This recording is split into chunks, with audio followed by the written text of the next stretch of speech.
Assalamualaikum warahmatullahi wabarakatuh. Selamat berjumpa kembali dengan saya Nur Joni yang akan membacakan satu berita untuk jurnal KBA.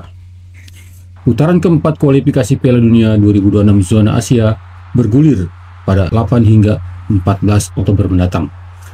Menarik untuk menelisik bagaimana taktik dan strategi yang disiapkan pelatih kepala timnas Indonesia, Patrick Kluivert, untuk dua laga krusial di putaran keempat nanti. Pelatih timnas dimanapun memiliki waktu jeda yang relatif lebih longgar dibanding menangani klub, apalagi jika sedang tidak ada turnamen atau pertandingan. Jeda waktu yang cukup panjang tentunya memberi keuntungan bagi Patrick Kluivert untuk mempersiapkan taktik dan strategi dalam menghadapi tuan rumah Arab Saudi pada 8 Oktober dan Irak pada 11 Oktober mendatang. FIFA Matchday hanya berlangsung 1 hingga 3 bulan sekali. Tahun 2025 ini hanya ada 6 kali FIFA Matchday, sudah termasuk jadwal kualifikasi Piala Dunia 2026. Kelonggaran waktu ini bisa dimanfaatkan secara maksimal oleh pelatih profesional yang menangani timnas. Waktu longgar yang relatif panjang ini bagi seorang pelatih timnas bukanlah waktu untuk liburan. Justru di saat waktu senggang yang panjang, pelatih timnas level internasional akan menyiapkan banyak hal, khususnya yang terkait dengan kesiapan matang soal ragam variasi taktik dan strategi.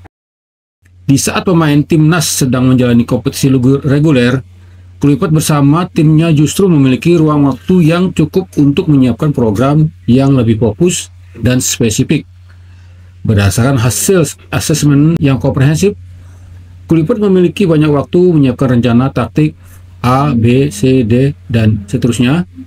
Kluivert dan timnya pasti sudah melakukan evaluasi, analisis spesifik, dan penilaian kualitatif mengenai timnas Arab Saudi dan Irak. Semacam analisis SWOT, strengths atau kekuatan, weakness atau kelemahan, opportunities atau peluang, dan threats atau ancaman. Kita percaya bahwa pelatih sekelas Kluivert dan timnya tentu sudah sangat memahami kekurangan dan kelebihan timnas Arab Saudi dan Irak.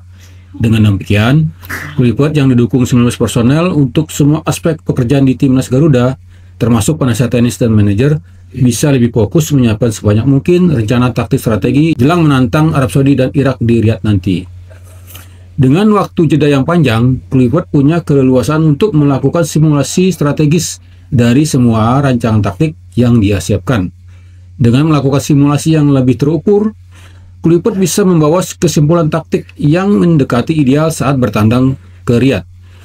Justru di saat senggang inilah waktu bagi Kluivert untuk bekerja keras, berpikir keras, berkreasi, berimprovisasi, dan berinovasi.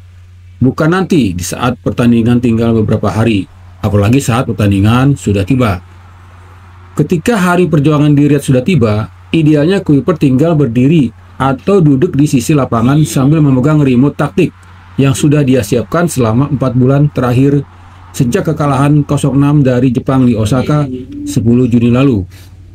Itulah gunanya waktu longgar yang panjang bagi Kluivert, karena sejak 10 Juni lalu timnas Garuda praktis vakum dan Kluivert kembali ke Belanda.